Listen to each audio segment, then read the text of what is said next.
It's Monday Night Sports Talk on the AirNetwork.net, and welcome to it. The first day of spring, by the way, and Dancing with the Stars beginning tonight with Charo.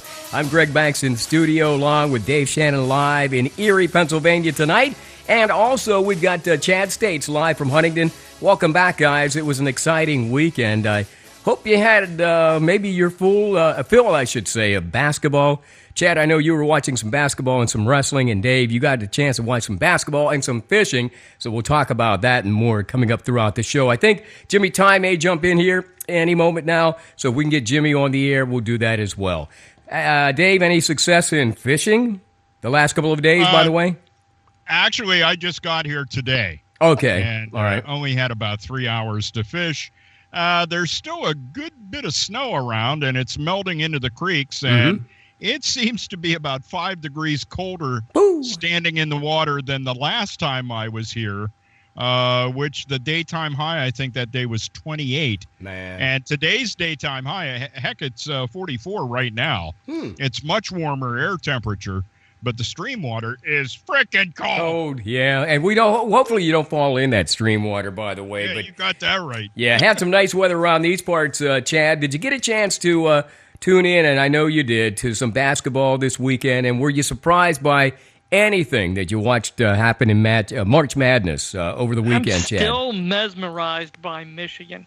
How about those guys? Michigan is playing great basketball at the right time. They almost remind me of UConn a couple of years ago, where they just caught fire at the right time, and they could run the tables here, for crying out loud. So anytime I get the chance to watch Michigan, I have been, and they look outstanding. Had you seen them coming? Chad, you were talking about Michigan. That was my surprise. They had the momentum coming out of the Big Ten championship. Those guys had some problems with the plane. I mean, guys just didn't want to play. Some of their players. Now here they are. What a surprise. But I got to believe that everybody had Villanova gone beyond, the second round. That was the bracket buster. It had to have been the bracket buster for most Americans. What do you think? Well, yeah, they were the top overall seed. But like I was saying before we even got started here, I think the NCAA did a horrible job seeding this tournament. Okay. Again, I don't think Villanova, as a number 1 seed, deserves to play Wisconsin as a number 8 seed coming out the chute in the second round. I just think that it's seeded horribly as far as that goes. How should that normally be seeded, though? Because, again, you would think that just like high school basketball in this area. I think Wisconsin should have been seeded higher than an 8 and put somewhere else as opposed to being at Villanova. So, my point is how, what number they gave these teams and where they put them. Okay. Not about the teams themselves. So, yeah, don't they normally give a little favoritism to the overall number 1? Yeah, and you should. Your first and second rounds shouldn't be that tough if you're the number 1 overall seed. You've earned that right. Yes. And Wisconsin's a great basketball program. So it's not like they don't recruit over, they lose and just recruit, muffin players the next time around. They recruit good guys. Well, in other words, just based on that's a shame. Well, that's just based on shame. Just based on their past performance the last couple of years. Yeah, just for the performance sake, the last couple of years, Wisconsin obviously that should have never happened, but it did. Let me ask and move on to Dave here, just real quick, Dave. What are your shockers? What were your surprises? Obviously, Villanova overall was one of the biggest surprises. Was there one game that stuck out in your mind over the weekend? Boy, there were 4 that were very close. The North Carolina game struck me. I thought North Carolina was going to lose that in the end. Oh, yeah. And they darn near did. There was another higher-seeded team that it was coming down to the end, and they kind of fell apart at the end. And you don't expect that out of the higher-seeded teams to end up. It was amazing. I was just in awe of the quality of the games for the round of 64 and the round of 32.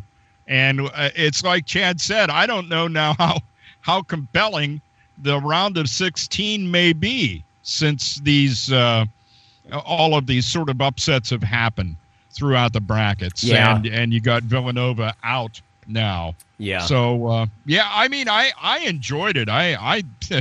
It's just great to be able to turn on your TV at noon and watch basketball till 12:30 the following morning. Oh, no doubt. Yeah, that was exciting. And you know what? We've got more to come in the Sweet 16. Jimmy, I know you wanted to get in there a little bit, talk about perhaps now updating your bracket, because it's, for all intents and purposes, blown to bits.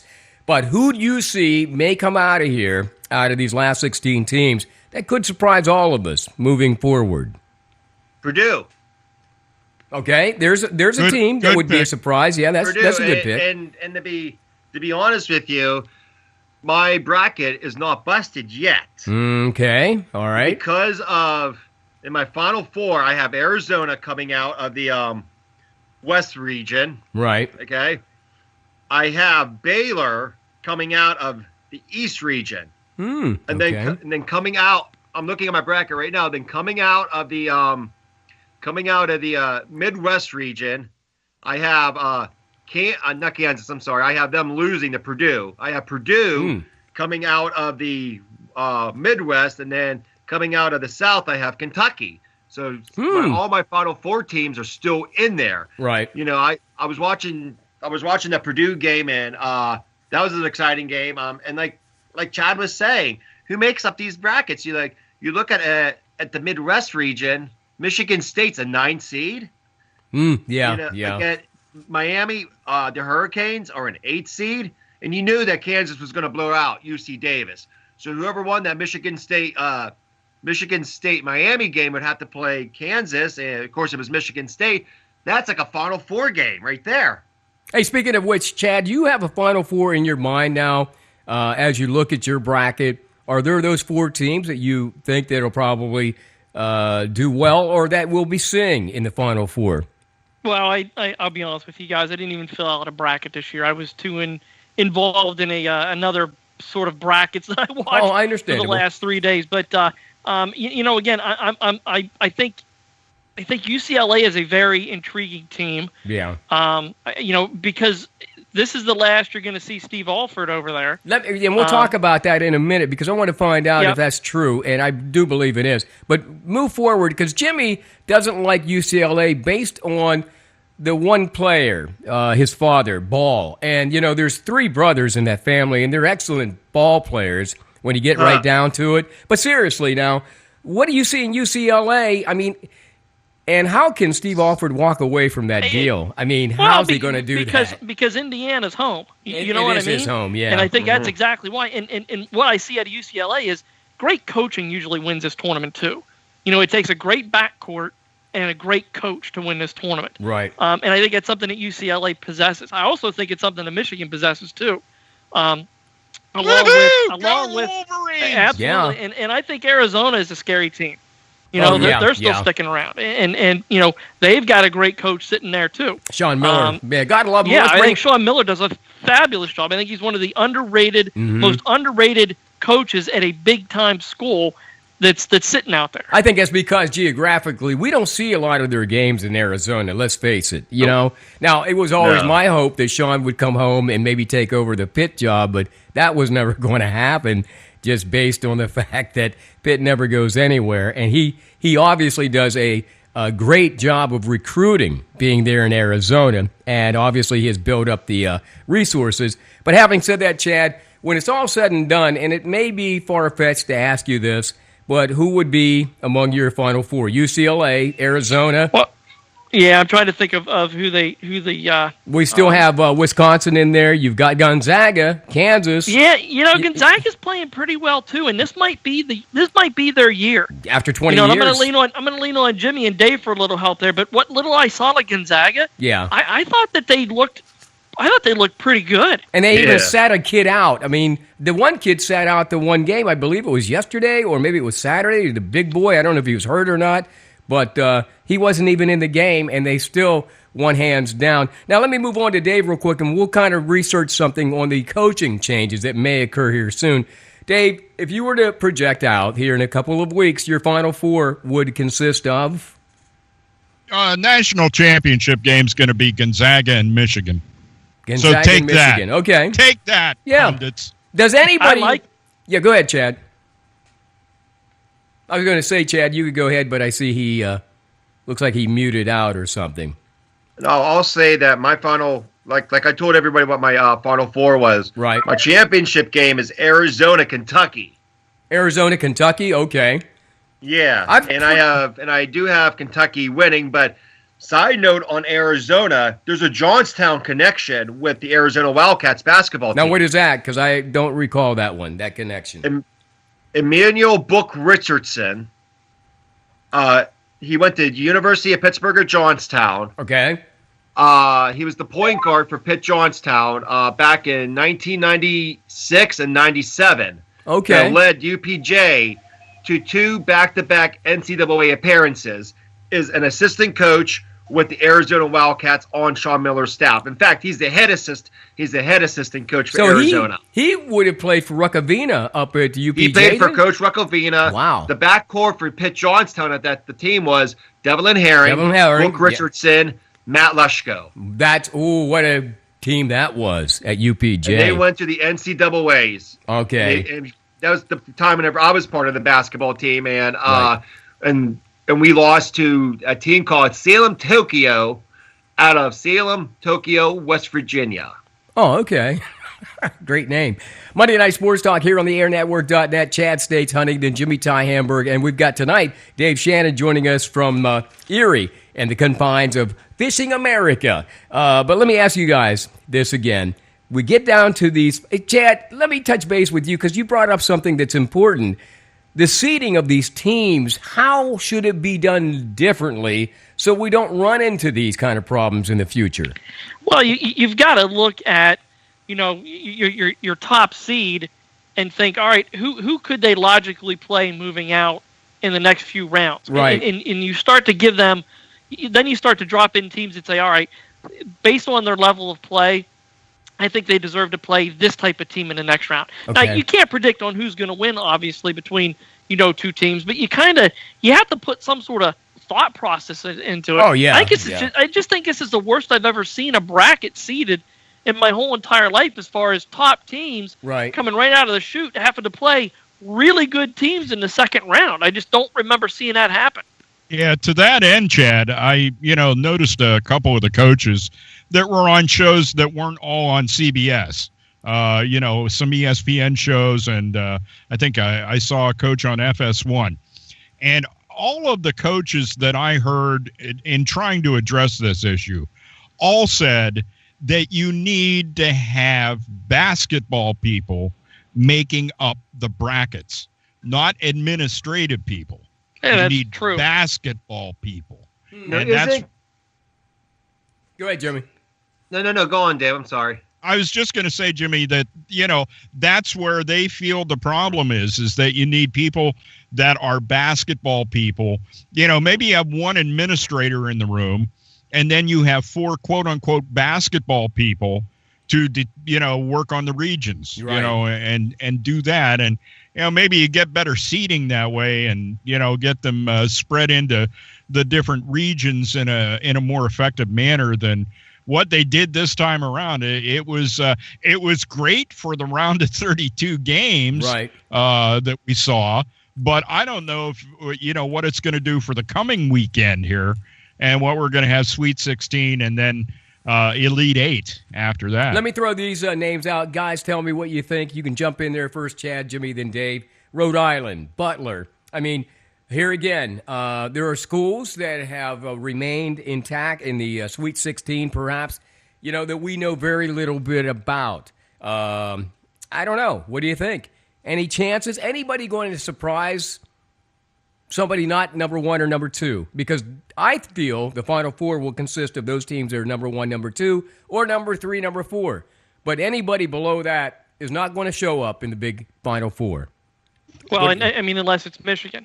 Right. That's the only other. That's the only other wild card, which might have been seeded too low to begin with, based on what they did to Big Ten. Well, wait a minute. They won the Big Ten tournament for Pete's sake. Well, that's true too. Yeah, that's true too. Yeah, that was incredible. And so yeah, I mean, it's just and there's where you just start poking holes in, and what you're saying with Dave and the fact that he's right.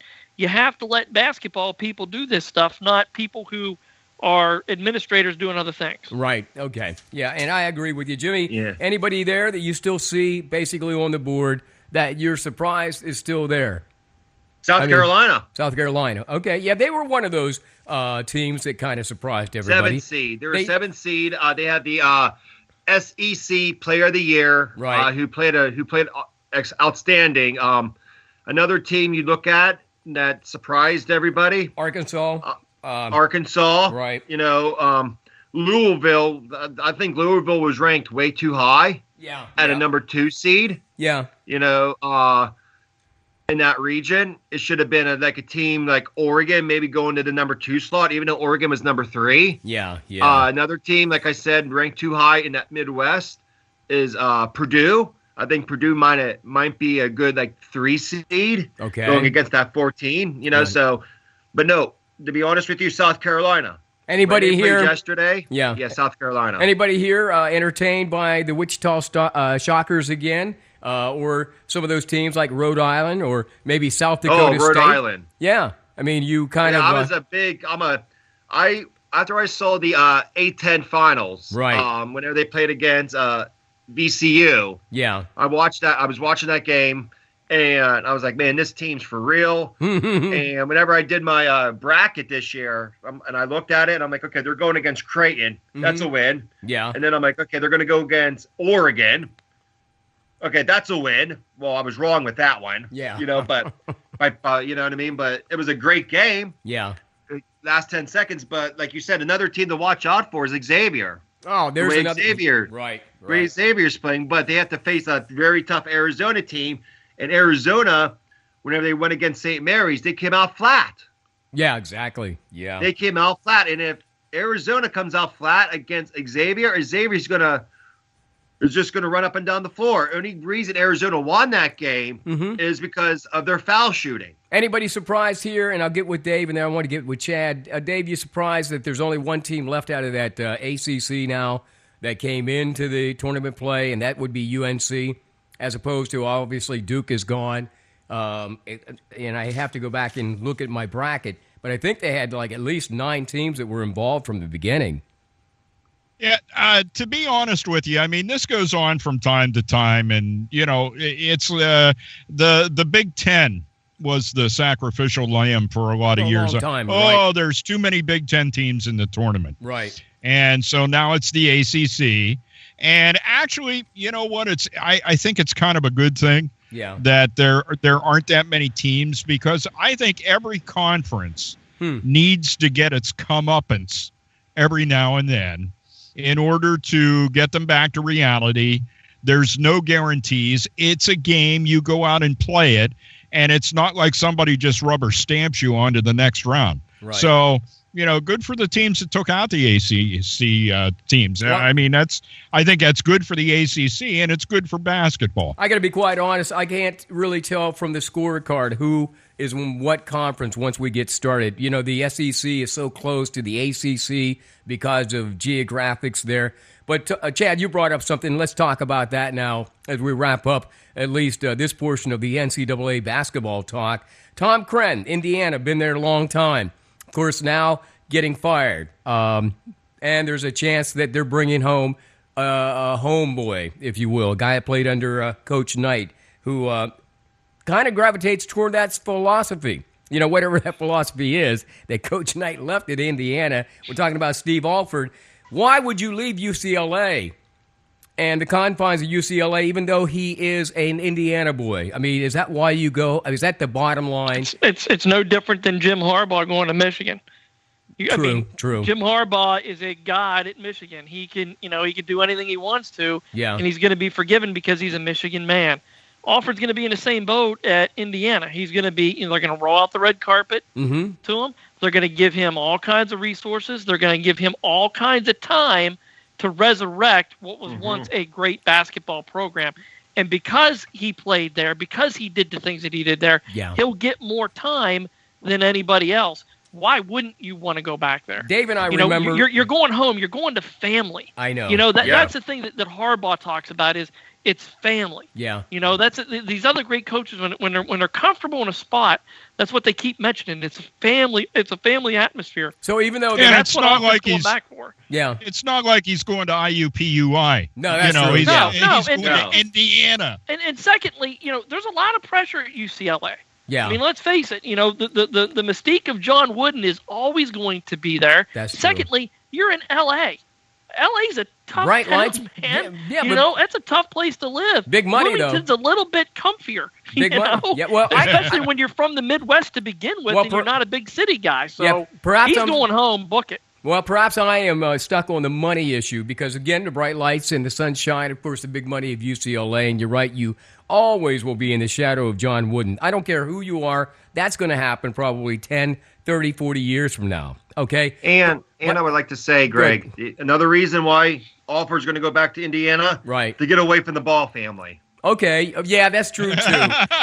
Let's talk about that, Jimmy, because I want to make sure that Chad and Dave know of this story of the Ball family and these three basketball players. Of course, the one son now plays for UCLA. The others are projected to come along, and probably they're signed. Dave, these guys want to sign book deals already. They're not even in the NBA. The father is called out, Jimmy. Now, correct me if I'm wrong. All right, this is a sports talk show. But the father, I think, called out Michael Jordan last week. And he said, basically, he could outplay Jordan.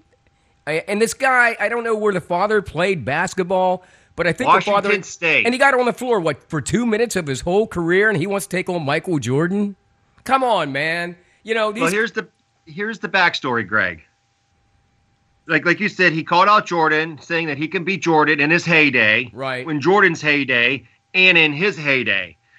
LeVar Ball averaged 2.2 points a game for one season before he transferred to a Division II community college in California. Yeah. First thing.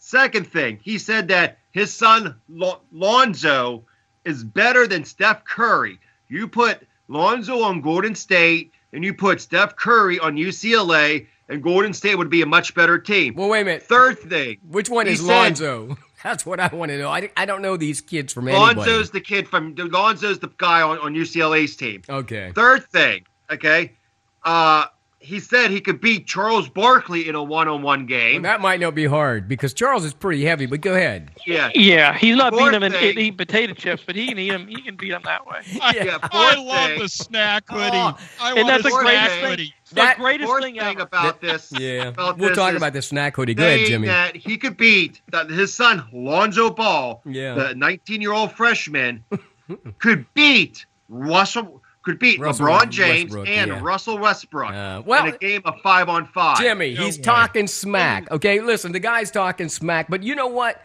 Somebody's going to buy into these three kids. I'm serious. The father talks such a good game. The guy's going to sell some shoes and some T-shirts. Somebody's going to come along, I don't know, some millennial, and probably base a business on these three kids who are half-decent ball players, unproven, if you will. Lonzo's the only one that has proven himself in the NCAAs thus far, but the father has these kids playing in the NBA already. And I think that could be a problem, Chad. Being one of those parents, you probably had to deal with them in the Teener League who thought their kid was the best and should be played every day. I actually had a parent go through and ask if they wanted a signed ball from his son because he was going to go places as a 13-year-old in Teener League. I kid you not. I really kid you not. I absolutely fell over and couldn't believe it. What do you say, Dave, to that, to a parent that's the kind of pedestal they put their kids on? And that's what this Mr. Ball obviously has done with his kids. I don't mind that you have expectations and goals for your kids, but there's a difference between that and the story that Chad just told us. Yeah. I mean, it's great to have a 13-year-old and you have goals for that kid, but I'll tell you what, until he gets to the point where he's 17 years old, right? I can't really tell you a dang thing about him. So many kids in their senior year of high school physically change dramatically. Oh, no doubt. Kid will grow 6 inches in height. Yeah. And it's like, if you don't adjust to that as an athlete, and some don't, it's you're not going to continue to play at the level that you had. Well, and the story I tell you is the fact that the kid never grew again. Oh, he really? was so much more mature than everybody else at age 13 that dear old dad didn't know the difference. Yeah, and that's dude, sad. listen, he's shaving now. He's done. Yeah. You know, I'm picking him up because he's a good ball player, but his ceiling is now, not later. Yeah. And that's sad. This reminds me, remember back in the 80s with Tom Marinovich? Oh, there's a good example. Yeah, USC. Tom Marinovich, his father wanted him to be robo quarterback, the greatest quarterback of all time. And he gets drafted by the Los Angeles. This is when they were in Los Angeles, the Los Angeles Raiders. Yeah. You know, he gets drafted, I think it was like first round by the Raiders, by L. Davis. Yep. And he could throw football. He could do this. Where's Tom Marinovich now? I think he's in rehab, isn't he, Jimmy? He's in rehab. Yeah. Okay. Sorry. And I watched a special on the Ball Boys on ESPN. Yeah. ESPN did a 7-minute special, and in the special, the father said the boys come home from practice. Yeah. Then they go outside and they shoot for 2 hours, and then Monday, Wednesdays, and Fridays for like 3 hours or something like that, they lift weights, and then they go shooting. But the kids don't don't see. That's another Tom but it doesn't. Marinovich story. These kids are going to be burned out. That LaMelo Ball, he looks like a freaking clown. If you ever see the kid. Oh, we're not going to talk about. Let me say this too. This kid, hold on. This kid, okay, scores 92 points in a game, and it's all over the country. All over the country. 15-year-old scores 92 points. Right. Hey, he never played defense. The whole time he was on the other side of the court cherry picking. Yeah. And when he wasn't cherry picking, he was throwing up. I think he shot like something like 35 3-pointers. Oh, yeah. Okay. Well, go ahead, Dave. You were going to say real quick. Yeah, what I was going to say is, the fact that the kids are getting the kind of attention that they are is it's just indicative of the fact that there's so much in the way of expectations put on these kids. Now, you were talking about the amount of time they practice, Greg. Yeah.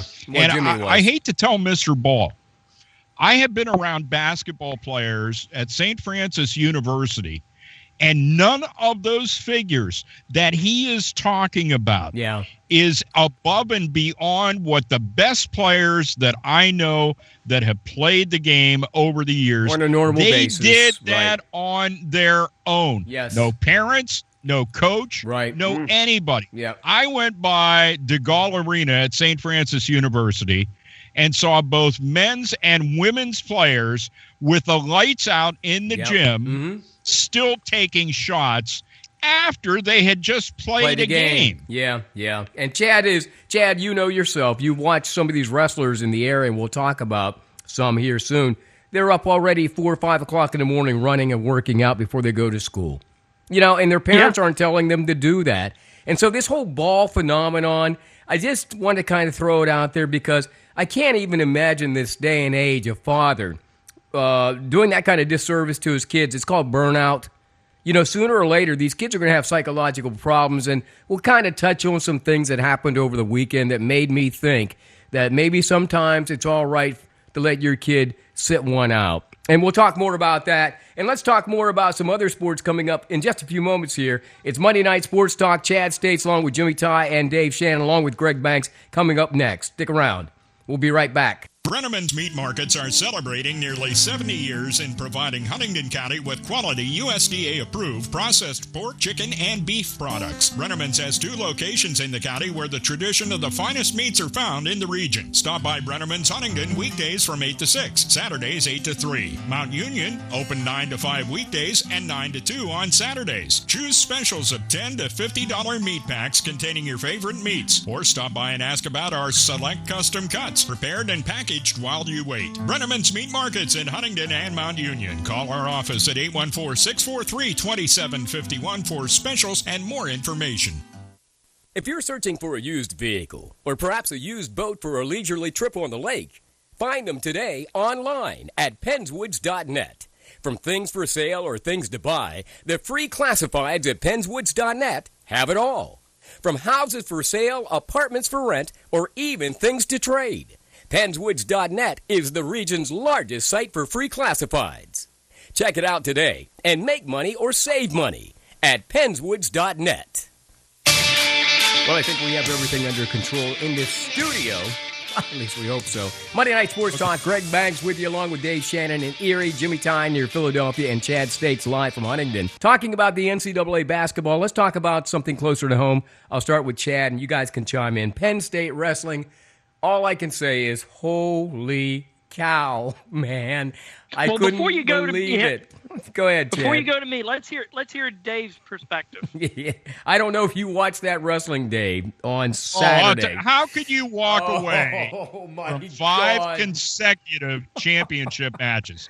You cannot do that. And they all they were all so unique. And the final title. Yep. And I forget the wrestler's name, but when you take out the kid from Cornell, well, like he did, it was like, you have to be kidding me. Well, wait a second. These guys are outstanding. Well, before you even get to that match, okay, and we'll kind of recap all of them with Chad, but before you even get to Bo Nichols' match there at the end, you got to go to Vincenzo, what's his name, Jones? Vincenzo Joseph. Joseph, I mean, come on, man. The shot heard round the world in the NCAAs, let me tell you. We're talking he had beaten the 4-time national champion in Martinez, and there was no reason anybody who was sitting there in the wrestling world on Saturday night would have thought that this kid from Penn State, who was a redshirt, right, Chad? Am I wrong? Yeah, no, he redshirted. Martinez is a 2-time national champ. He's only lost once in his career, and that was to Jason Nolf, who pinned him in Illinois last year. So he's been pinned. He's lost twice. He's been pinned twice, and both by Penn Staters. So I don't think he wants to see a Penn State singlet coming his way. But anyway, it was absolutely amazing. What Joseph did was decided, this guy tries to be a bully. Yeah. Well, guess what? I'm going to bully him back. And that's exactly what he did. He took the fight to Martinez, and if you saw at the end of the second period, Martinez was coming back to the circle, and his hands were on his hips. Yes, they were. And I remember sitting there thinking, he's never out of gas. This guy's lost his gas tank. Yeah, he went double underhooks against Joseph. He tried to throw him, and Joseph said, I'll have none of that, and he put him right to his back and pinned him. And the place erupted. Joseph was like wonderful. The Rock of Gibraltar when he went to throw him, which was basically a great move. He didn't move, man. He countered him and just kind of laid him inside flat. trip, hips kept up. He just did it right. And a shout out to Pennsylvania. Pennsylvania had 4 national champions in that. There were 5 of them in the finals. 4 of them won. And the only reason 5 you couldn't win is because 125 had 2 Pennsylvania kids going against each other. But both of those kids you were mentioning, and I think we were on Facebook talking about it at the time. I was so excited because I said that the kid, what was his name, Cruz from Lehigh. Darian Cruz, yeah. He was wrestling another kid who I found out later, Chad, and I'm glad you corrected me, also was from Pennsylvania. They grew up together in Allentown. They wrestled Pee Wee wrestling, but they had never seen each other in high school. Yeah, and that same thing happened, the same phenomenon. And that's what's great about the NCAA wrestling, guys, is the fact that you get local kids that can do that. A couple years ago, Quentin Wright, who wrestled over at Bottigal area, wrestled Steve Bosak from Cornell. Well, Bosak was from State College. They wrestled each other in districts and regionals and states, for crying out loud. And they were wrestling for a national title. So that's the great thing about the collegiate wrestling scene is it brings local flavor to just, to us here in Pennsylvania. Let me ask you this. Now, Dave, obviously, I don't know how that was set up. The coin toss, where we started at, I believe it was 197 or whatever it was. Yeah, it wasn't a coin toss. Only to have those 5 matches in those 5 consecutive matches include Penn State wrestlers, then to have that match with Bo Nickel at the end, where he took on that 2-time champion. The other amazing thing, Greg, is how well all of those wrestlers did. And there's the team aspect. That's one of the neat things about wrestling. You have the team aspect, but you still have the individual aspect. And Penn State had wrapped up the team championship in the preliminary rounds, right? Yeah. Earlier in the day. Saturday morning. And during the medal rounds, they had wrapped up the team title. Oh, Jimmy. So they had that done, and you got these guys just out there giving it their all for those championships. Yeah, and they actually, the fans pick where the what the last match is going to be. Really? So the marquee match that they chose that they thought was going to be Gabe Dean from Cornell versus Bo Nickel, because they had those guys. 184 was probably the toughest weight class out of all of them. Yeah. So it just happened to be fortunate enough that Penn State had wrestlers in each one of those finals. But to go 5 for 5, 5 in a row, to put up the points that they did. And here's the other thing, guys. None of those guys that won are seniors. That's what I'm saying. 2 of them are sophomores, and 2 of them are freshmen. Let's talk about that for a second in a moment. I will say this. Go ahead, Jimmy. I will say this. Watching Penn State wrestling or listening to all that stuff, Penn State wrestling, to me, I know Chad's and everybody's a big Penn State wrestling fan. To me, looking at Penn State wrestling is the equivalent of an Alabama football team. Well, I don't know how you want to being a powerhouse in football. Is Penn State's a powerhouse in wrestling. But don't ever mistake that. That's right. That's what I mean. Now that Sanderson's there, Sanderson's like Nick Saban. Well, no. Don't ever put Cal Sanderson in the light of that, because he gets championships. He is such a humble guy. He goes for championships. Penn State wrestling is sort of like the Alabama of football. Cal Sanderson, Jimmy, is the most quietest person you'd ever want to meet. And Dave, I know that, but I'm Chad and Dave will tell you right off the bat. I don't know if you noticed whenever Cal was being interviewed after the matches were all said and done, and they're standing center mat, and he kind of said what he had to say real quick, and he kind of stepped back out of the way. Stepped right backwards. Yeah, he doesn't like that kind of spotlight. You know what? He's a quiet guy. Every one of those wrestlers, Chad, you may remember, got up there and made a testament to their coach and the wrestling room when they said, Coach said, go out and do your best and have fun.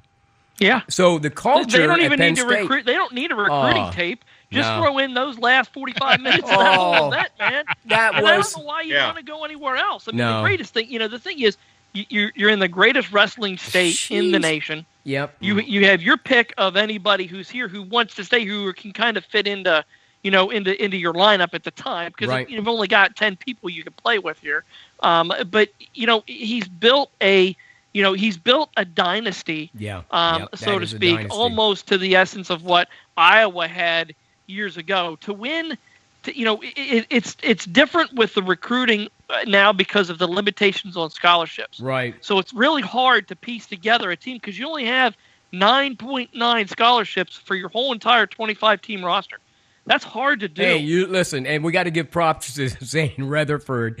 He demolished and dominated that kid in his match, and it was like workmanship. He just went out and worked, and then they raised his hand, and he kind of walked off. I mean, he was happy, but he wasn't overly exuberant. And Dolph did the same thing. I sat back and I said, who's going to believe me when I say that Jason Nolf put up the most boringest match of the 5? Yeah. Because he walked out there and he just put on a takedown clinic, put his anklets down there, lined them up, and then left. And it's just like, wow. And they are that. Listen, you're going to talk about this team for the next 4 years winning titles. Well, but nobody's going to beat them. No, but here's the weird part. Like you said, sophomores, juniors, and the redshirt freshmen. Hall said it best, I think. Actually, Bo Nickel said it best. But again, Hall said, you know what? We're men wrestling against other men. We all have families. He said, I have 2 children. I'm married. He said, we wrestle all of our lives. And we wrestle in college, which is significant. If you noticed, they could be world champions, but they said they were under the largest spotlight, and they loved being in that crowd in St. Louis on Saturday. But if you also notice, Chad, and I'll go to you first and then Dave, there was a gentleman, Iowa, I believe it was, the kid was the 4-time national champion. He was, matter of fact, he was a workman. Whenever he came out, they interviewed him. He didn't seem to get too high, and he didn't get too low. He just didn't seem like he was overly satisfied with himself. He was better off than what you think he was. He was a 4-time Iowa State champ and had lost the 2 previous years in the finals. So this was his last crack at it. So he had a shoulder injury. If you notice, he had a big shoulder brace on. Right. Midway through the season, he wasn't able to wrestle, and he finally battled back through a whole bunch of adversity to get back to where he was last year, and then kind of break through and win the title finally. So yeah, what you saw out of Corey Clark was purely genuine in the fact that, he said, hey, I just walked off the mat. It's going to take me a little bit to take all this in. And he's got, and that's the bad thing about sports media sometimes is we want to catch the guy right in the moment as soon as the moment's over. Yeah. That's the worst time to try to get them. Yeah. Let them think about it a little bit for crying out loud. Well, you know what came into my mind? Go ahead, Jimmy. I will say this. Chad mentioned something earlier about Pennsylvania being a wrestling state. The greatest now. The greatest. Yeah, look at, if you look like Indiana, city of Indiana, everybody knows that as what? Used to be basketball. Was basketball at one time. Alabama football, maybe. And you look at, if you look at our state, Pennsylvania, right? Right. Just not only Penn State with the great wrestling tradition. You have, in Division I, you have what? Lehigh? That's a good wrestling school. Well, yeah, and you look at Division II. Yeah. Let's go to Division II. You UPJ. have Papacora's Pitt Johnstown Mountain Cats. Right. That's a powerhouse well, that's a great wrestling tradition that Pecora built up at Pitt Johnstown. But listen, Jimmy, Chad will be the first one that will admit to you, and everybody else, and Dave will too. They had as many Pennsylvania wrestlers wrestling for other teams outside of Penn State. Yeah. Penn State recruited some of the best Pennsylvania wrestlers. Chad, I don't know how many, out of the 10, how many of those guys were not Pennsylvania born and bred and wrestled like Junior Olympics or like in junior high or high school? There are very few of them on that Penn State squad anymore that aren't somehow connected to Pennsylvania. Well, yeah, I mean, what Cale is bringing in the fact that he is recruiting nationally. Right. So Nickel is actually from Texas. Mark Hall is from Minnesota. Okay. So they've got Nick Siriano, who's their 125 pounder.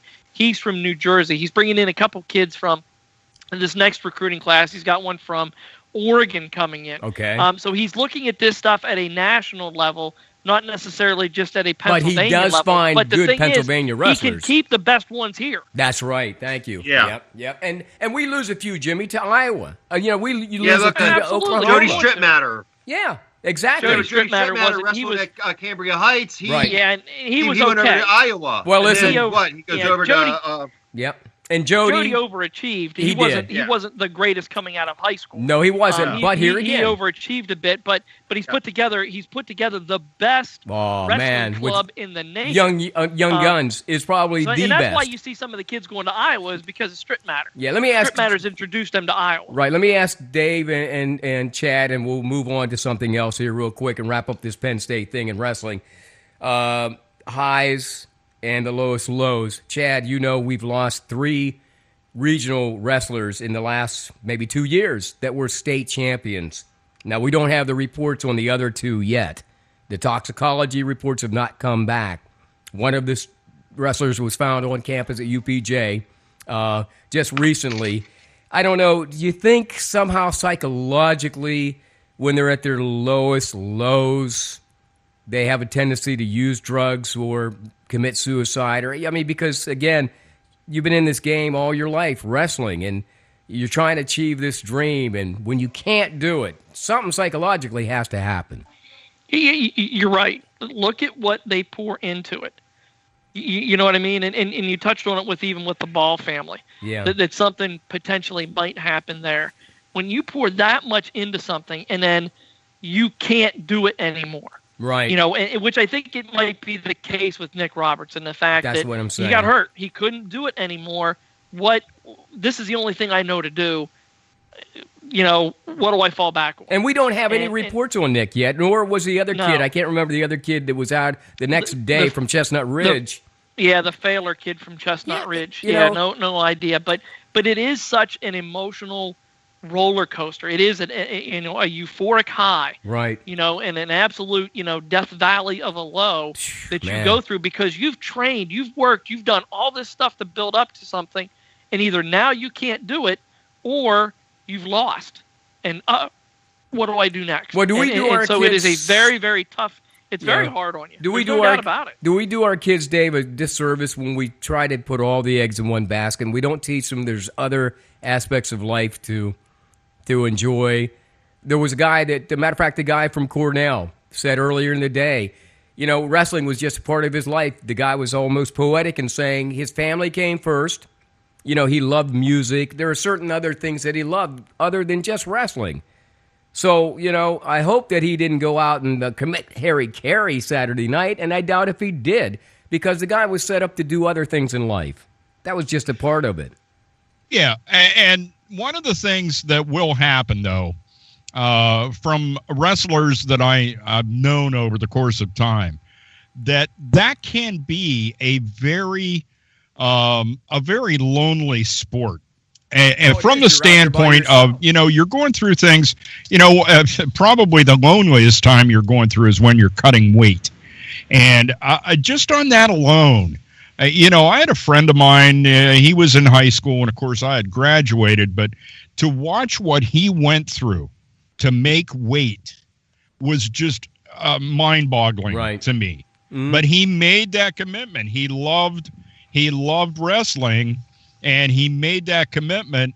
But in those times when you're totally alone, it can be, that's maybe one of the toughest parts of it. Well, is the amount of time and that's where your teammates, if you have good teammates, right, they can help lift you up. They get to know who you are, what your personality is, and they can sense or notice when something's just not right with you. Well, I can't think of any. Yeah, I can't think of any other sport other than maybe tennis, Dave or Chad or Jimmy, where there's one individual out there. Seriously, you're mano to mano. You know what I'm saying? And that's how it comes down. And wrestling, having been in the sport when I was in high school, yes, it does become lonely. And that cutting of the weight obviously was very difficult because you had to sit in the lunchroom and kids would taunt you, but.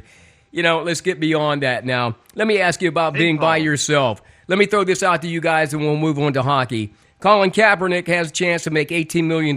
He stays with San Francisco, but he says he wants out.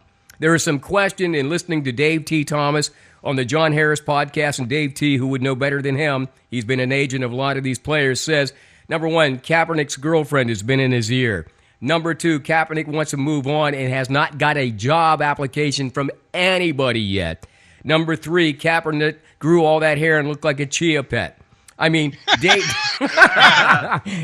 went on and on and on, but here's basically what he was saying.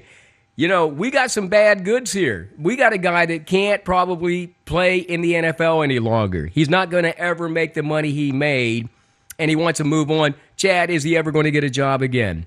And a lot of that, is that based on what he did last year? He wanted somebody to pay attention to him, and he wanted to get kicked off of that team. Yeah, it is based on what he did last year, and nobody wants to put that, right, wrong, or indifferent. Mm-hmm. I will give the guy credit in the fact that he stood up for what he believed in and didn't care what anybody thought. Right. Listen, I give him all the credit in the world for doing that. Yep. But the problem is nobody wants to deal with that media type of thing that's going to come along with Kaepernick. Yeah. And that's what this is all about. This is all about the baggage that's going to come along with him, and no NFL team wants to put up with that. So if he has a job in San Francisco for $18 million, he better stay put. Yeah, I'm thinking too. Jimmy, what do you think? Yeah. Because here you have a situation with a guy, hey, he didn't have the best season the last two seasons anyhow. So who's going to pay him that kind of money if he doesn't stay where he's at? No one, and I totally agree with Chad. If he wants if he wants to play football next year, stay with the Niners. Because like Chad said, who's going to put up with that hoopla? If you watch Niners games, even on Fox or on CBS or even on ESPN, right? What's the first thing they always showed? Mm-hmm. Yeah, Kaepernick kneeling. Kneeling. Yeah. And it was just bad publicity for the NFL. And yeah, it's great that he did what he did. He stood up for his rights, but no NFL team's going to put up with that crap. Stay in San Francisco. And he is a good guy, Dave, because he did deliver food and water to Somalia. He did say that he didn't vote, and now he's saying he's willing to, forget about all that stuff and move on in his career.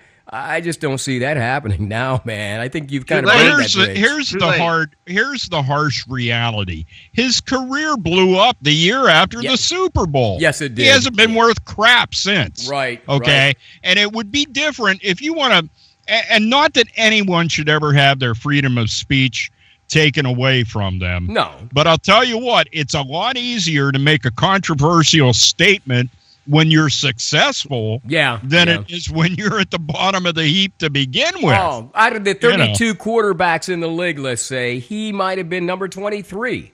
That doesn't give you a whole lot of leverage, man, when you're looking for a gig. You know what I mean? Absolutely. Now, absolutely. He's got to stay at San Francisco.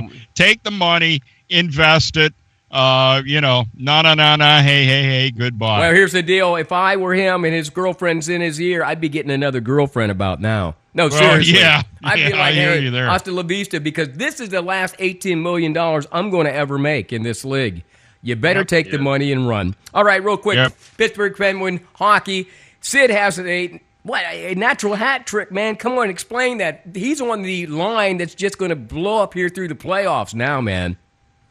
Well, the big question now for the Penguins is what happens when your regulars get back. I mean, you haven't Trevor Daley's been out, Chris Letang's been out, Evgeny Malkin now has missed a number of games in a row, and it just keeps going on and on. And Carl Hagelin's out again. Okay, and that's got to be their. They got to start to get these guys in so that when they hit the playoffs, it's not like they're starting a whole new roster again. Yeah, but somebody else I forgot, Brian Rust, has been out for an extended period of time now as well. What if Sid's getting comfortable? By the way, Jake Gensel says thank you. Yeah, how about that? I mean, Gensel's on the line. Who's his line mate there? I mean, sure.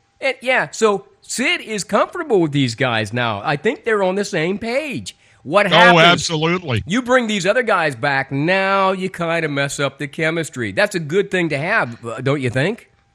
It is a good problem to have, and believe me, I believe in Mike Sullivan, and he's going to know how to deal with it. Here is the biggest issue for the Penguins going forward into the postseason, and that is right now, Marc-Andre Fleury is by far the superior goaltender of the two. And it may end up being as much. I'm a pro Murray guy, right? And there's every possibility, and I think it's the way it's going to happen, is that Fleury will go in the expansion draft to Las Vegas, and he'll be gone. But right now, and we all saw it last year. You go with the hot hand in goaltender, okay, and it was Murray last year. And right now, heading up to the postseason, it's Fleury. He made some just ungodly saves, yesterday. And he's been, the games he's been in, I always kid around. I have a nickname for him. I call him 3 goals a game, Fleury. But he's been much, much better than that lately. And right now, he's the hot hand. So going to be interesting to see what Mike Sullivan does there. Monday Night Sports Talk here on the airnetwork.net. Chad States in Huntington, Jimmy Ty in Hamburg, PA near Philly, and Dave Shannon live tonight from Erie, Pennsylvania. Real quick, I want to go round robin on this question. NBA, of course, there's a big thing this weekend where, folks are coming from all around, to their hometown, wherever it might be, to see LeBron or some of these stars play, Chad. And I can get a cheaper ticket, let's say, in Washington than I can in Cleveland. So I go and I watch LeBron, and he doesn't play. What do we say to the NBA about sitting these players out? I'm buying these tickets, man. I want to come out and see the stars. And they're not even on national TV the night that we're doing the games. What has to happen there in the NBA? That's a great question. I mean, something has to happen here. It is. It's a great question. Does the NHL do such a thing? I don't know. Dave, do they? Sidney Crosby sitting people out for games. I mean, when I'm paying for tickets.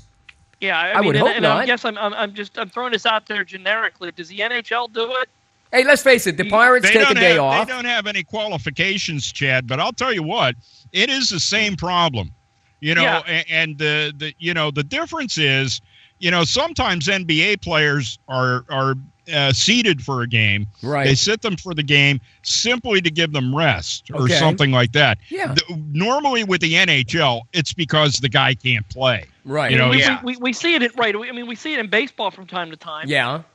You do run into that where, hey, a guy, but you got 162 games to be able to try to figure out another one. Well, but we do see it in baseball from time to time that, hey, I bought tickets for a Sunday afternoon game, and guess what? I can't see my favorite player because he's sitting on a Sunday afternoon. So that's true. It does happen. The NBA, it's just a little bit more exposed because, these are big personality guys. Yeah. And a smaller schedule, too, yeah, Chad. exactly. Yeah.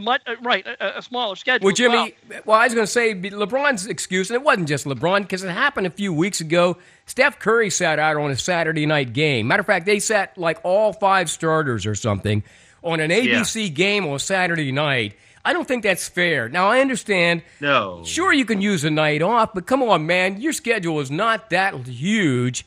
Even though you're playing some nights back-to-back, I'm paying this money. I'm coming out to see the stars. I'm not coming out to see, definitely guys that should be playing in the World Basketball League. I don't even know if it still exists. The thing is about the NBA, like what Chad said and what Dave said, and what you said, you're paying millions of dollars for these players like LeBron James or Steph Curry or Westbrook or Harden, and they're sitting. If I'm paying somebody $1 million, right, or whatever a year, I want that guy to freaking play because that guy is bringing my fans into my arena. Right, but there are reasons. He's not bringing, I'm not bringing him into the arena just to sit on the bench to rest. Well, you have some of the rest. Hey, you can. And hey, it's not the same, right? And then you have okay, like in the NHL, you have, let's say Pittsburgh will have Philadelphia, and then you have a day break. Same thing happens in basketball. The Cavaliers will play the Pistons. Yep. And then they have a travel day, and then they can just rest around. Could happen tonight. So it's if they play back-to-back games, let them play back-to-back games. I'm paying LeBron to play. Yep. You play. Chad, go ahead. You were going to break in. Well, there. I was going to say, let's say something. that we all decided, hey, we want to go to a Pittsburgh Steelers game, and the only game that we can get a ticket for is game 16. Oh yeah, how about that? Pittsburgh just went 13-3. They're 13-2. They've clinched the division. They've clinched home field, and we just spent $80 on tickets to watch a preseason game. And I guess so it can happen in other sports as well. Now, granted, you understand the set of circumstances because it's not mid-season, but this can happen in other ways. Yeah, and who I really blame for that is Greg Popovich, man. He seemed to do that quite a bit closer to the playoffs every year with his players, just to give them some time out. And I'm thinking, you're getting paid, dude. People want to see, like, these players at the end of the season because I'm paying all this money. But anyhow, I, here again, will protest. I'm not going to any NBA games. I've never been to one in my life. You want to go to a Philly game with me? Well, I'll go to a Phillies game. That'd be just as bad as going to the NBA. But yeah, Jimmy, I'll go if you're paying. I'm watching. Right. Hey, thank you guys for joining us on Monday Night Sports Talk. Chad, thank you. Jimmy, thank you. And Dave, Shannon, thank you. We'll see you back here next Monday. And thank your daughter, too. Hey, congrats to the Penn State men's hockey team, too. Wanted to make mention of that. Big Ten champions. Heading to the Final Four, or what do they call that? It's not the Frozen Four yet. Not yet. They're in the regional still. Well, I'm hoping they get there. Best of luck to those guys. Have a great night. Thank you.